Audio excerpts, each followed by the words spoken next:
బలవుతున్నారా ఆనందంగా వచ్చేవాడి అంటే మొత్తం అంత అవుతూ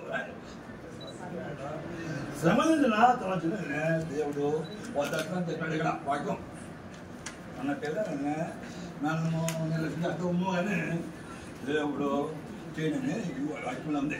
ఎందుకంటే స్త్రీ తన గడపనప్పుడున్న బిడ్డను పడినప్పకుండా తన చెంటి బిడ్డను మనుచున పొగలేను వచ్చుతుంది కానీ నేను నువ్వు చూడము నా ఆలోచన కదనే దేవుడు మనం చూస్తే ఎంత ఉత్సాహంగా మాట్లాడుతున్నాడా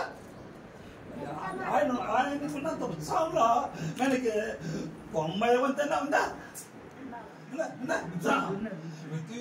ప్రతి చిన్న కష్టానికి దేవుడు పోయి ప్రభా ఏమి నిద్రపోతున్నావు నువ్వు అనేవాళ్ళు ఉన్నారు రైతులు.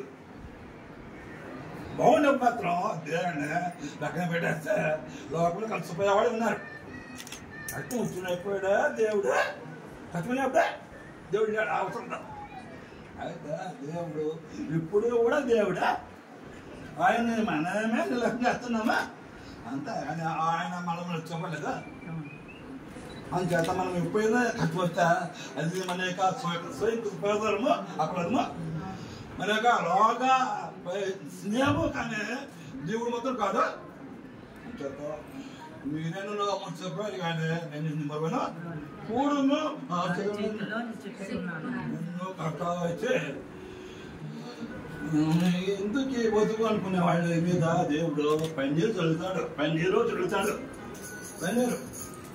అక్కడ ప్రసంగి రాస్తాడు చుట్టూ మొత్తం సీగిపోయి భూములు పడి ఉంటుందా అది నీటి అవసరం చేతనా చూపించబోతుందా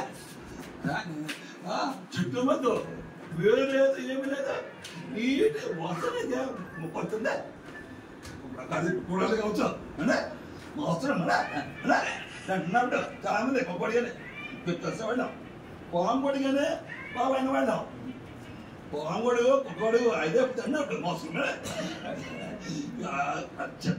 ఆ ముద్ద నుంచి చూడుతున్నప్పుడు దాని నుంచి ఏమి రాదా ముద్దు కంటే మనం అలుపుమా కాదు అది అవుతుంది. యోగ మందులో మొదలు ఒక